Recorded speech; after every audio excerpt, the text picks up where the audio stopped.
Hello दोस्तों, आप सभी का स्वागत है मेरे चैनल पर।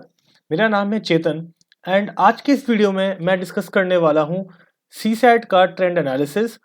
तो सी सैट एग्जाम में यूपीएससी सी सैट जो एग्जाम होता है आपका, उसमें जो भी क्वेश्चंस पूछे गए हैं पिछले 5 सालों में, वो हम यहाँ पे देखने वाले हैं। तो 2024 और बैकवर्ड्स जाएंगे टिल 2020। तो इन 5 सालों का डेटा मैं यहाँ पे आप लोगों के साथ एनालाइज करने वाला हूँ, डिस्कस करने वाला हूँ ऑफ सी सेट। तो चलिए शुरू करते हैं।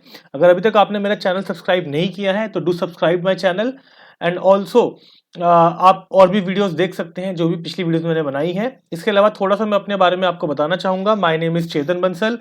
मैंने एसएससी सीजीएल एग्जाम लिखा था 2017 में। I got an all India rank of 60। Then I was posted as an assistant audit officer in CAG. I work there for 1.5 years.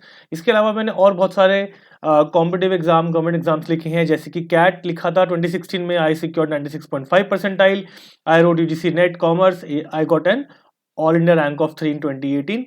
Now सबसे पहले मैं बात करता हूं जो हमारे 3 सेक्शंस होते हैं सी सैट में, जैसे कि मैथ्स, रीजनिंग और इंग्लिश। ठीक है, तो किस तरीके से इनका ब्रेकअप है, कितना कितना वेटेज है तीनों सब्जेक्ट्स का।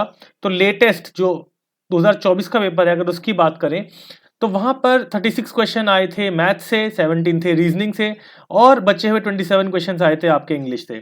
एंड लगभग जो वेटेज है वो कुछ इसी तरीके से है कि मैथ से जो क्वेश्चंस आते हैं, जैसे आप 2023 में देखेंगे देयर वर 38 क्वेश्चंस, रीजनिंग से 15 और इंग्लिश से 27।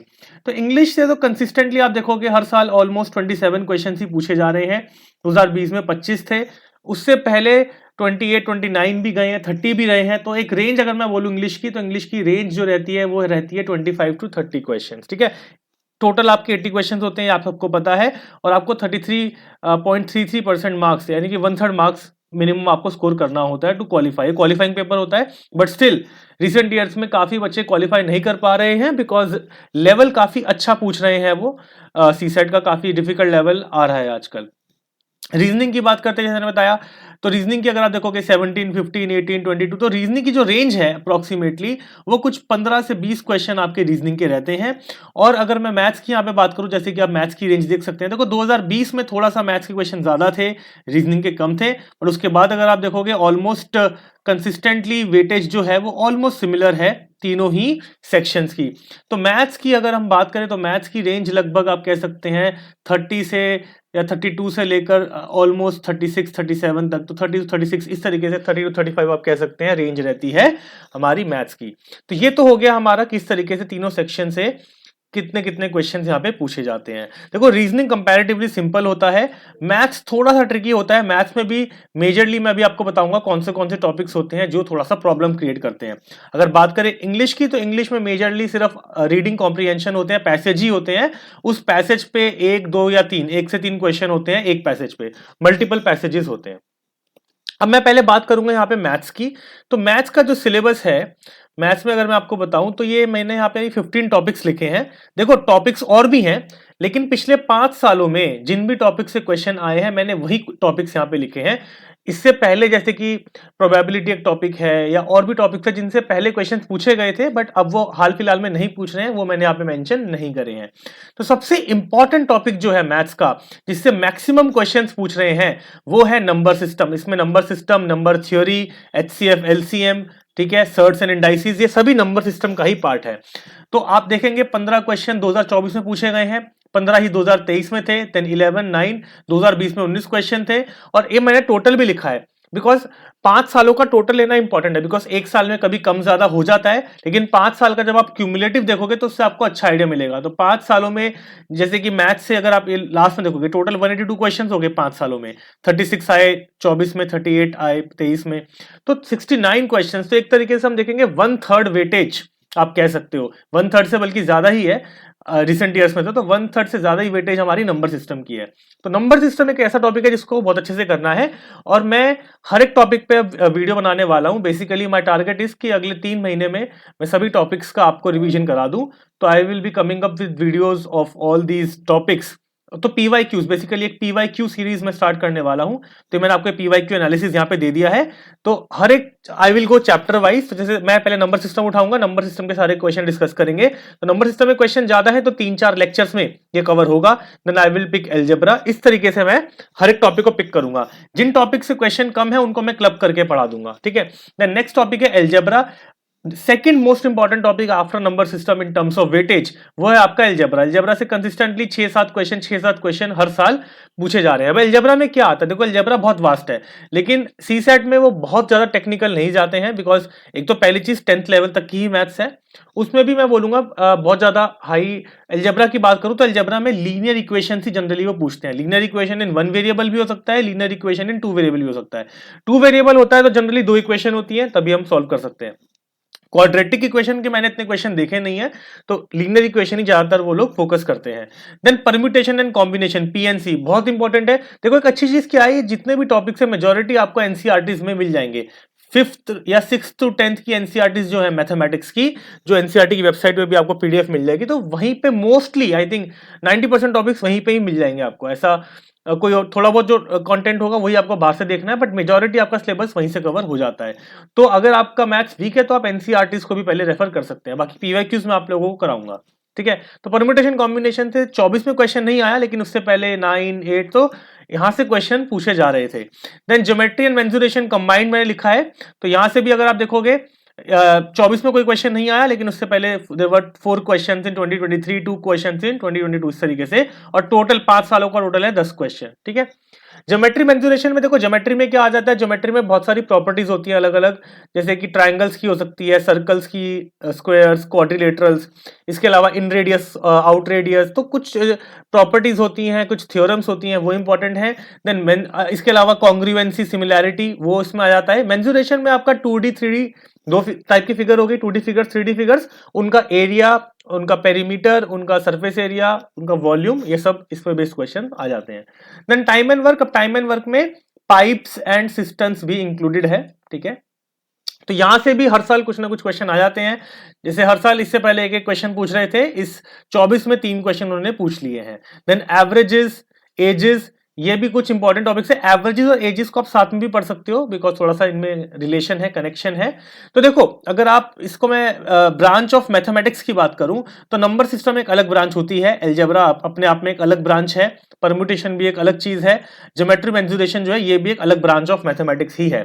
इसके बाद टाइम एंड वर्क से लेकर लास्ट तक ऑलमोस्ट मोस्टली टॉपिक्स आपके अरिथमेटिक के अंदर लाई करते हैं, except data interpretation. Data interpretation वैसे अरिथमेटिक बेस्ड ही होता है, बट इसको आप एक अलग कैटेगरी में रख सकते हो। और सेट थ्योरी जो है, सेट थ्योरी को भी आप अलग कैटेगरी में डाल सकते हो, but except that majority of the topics जो भी हैं आपके, वो ये सारे टॉपिक्स जो है आपके अरिथमेटिक में आते हैं। एवरेजेस, एजेस, परसेंटेज, ये आपका बेसिक अरिथमेटिक में आता है। बाकी जो टॉपिक्स है, time and work, time speed, distance, profit loss, ये आपका एडवांस अरिथमेटिक में आता है, ठीक है।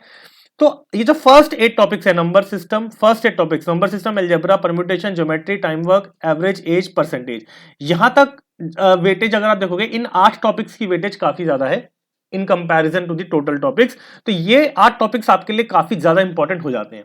इसके अलावा देखो, डेटा इंटरप्रिटेशन की बात करूं तो डेटा इंटरप्रिटेशन पिछले 2 सालों में नहीं पूछा है, उससे पहले पूछ रहे थे। टाइम स्पीड, डिस्टेंस भी पिछले 2 सालों में नहीं आया, लेकिन टाइम स्पीड, डिस्टेंस से क्वेश्चन आ सकता है। Then set theory, set theory important है, सेट थ्योरी भी आप कर सकते हैं, हालांकि हर साल क्वेश्चन नहीं पूछ रहे हैं वो, बट मोर इंपॉर्टेंट जो मैंने आपको बताया, पहले 8 टॉपिक्स ज्यादा इंपॉर्टेंट है। Then profit loss and discount हो गया, रेशियो एंड प्रपोर्शन और मिक्सचर, इसको मैंने कंबाइन करके लिख दिया है। देखो रेशियो प्रपोर्शन भी जो है ना आपका ये बेसिक अरिथमेटिक में ही आता है। Then simple interest, compound interest, partnership, but इनकी वेटेज ज्यादा नहीं है, तो इसलिए इन टॉपिक्स को मैंने लास्ट में लिखा है। और यूनिट एंड मेजरमेंट, इससे क्वेश्चन आ गया था कि फॉर एग्जाम्पल उन्होंने पूछ लिया कि 1 litre is equal to 1 litre कितने सेंटीमीटर क्यूब के बराबर है, तो वो जो कन्वर्जन्स हैं, यूनिट्स हैं, उस पर एक क्वेश्चन आ गया था। बट ओवरऑल ये आपका एनालिसिस है, ये आपका ट्रेंड एनालिसिस है मैथ्स का। अब एक बार रीजनिंग को और देख लेते हैं। तो रीजनिंग में भी मैंने कुछ 15 टॉपिक्स निकाले हैं जिनसे क्वेश्चंस आए हैं पिछले 5 सालों में। देखो रीजनिंग का वेटेज कम है एज कंपेयर टू मैथ्स, ठीक है, ऑलमोस्ट हाफ है। रीजनिंग का वेटेज ऑलमोस्ट हाफ है मैथ से, ठीक है ना। तो जैसे कि इसमें मोस्ट इंपॉर्टेंट टॉपिक्स क्या है रीजनिंग में, सबसे इंपॉर्टेंट टॉपिक है आपका सीक्वेंस एंड सीरीज। यहाँ पे नंबर सीरीज भी हो सकती है, अल्फाबेट सीरीज भी हो सकती है, मिक्स भी हो सकती है। तो यहाँ से हर साल 3-4 5 क्वेश्चन हर साल पूछे जा रहे हैं, तो ये काफी इंपॉर्टेंट हो जाता है टॉपिक। इन टोटल 5 सालों में 20 क्वेश्चन यहाँ से पूछे गए हैं। Next second most important topic in reasoning is coding decoding.